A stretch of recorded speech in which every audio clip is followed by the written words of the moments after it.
XTM has a wide range of LED lights to suit your vehicle, from spotlights, light bars, work lights and wiring harnesses to suit your applications. Now, we've got a 75 series Landcruiser and today we're going to show you how to install a set of spotlights. These are the Helios, and also a 31-inch slimline light bar. Now, to put these in, we've also got an XTM wiring harness, a plug and play.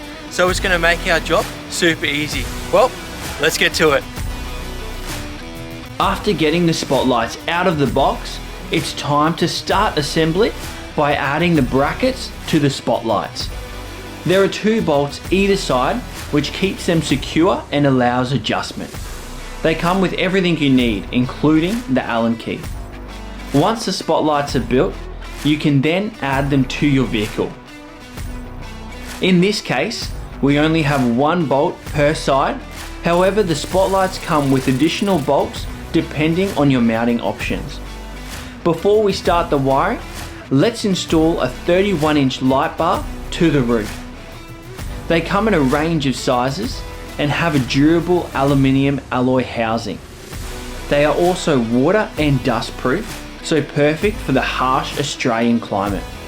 The brackets attach to the side of the light bar and even have a rubber pad to absorb any vibrations. You then add it to the vehicle and adjust the bar depending on where you want the light to shine. We're using the XTM plug and play wiring harness, which is very easy to install. Don't be off put by the amount of wires.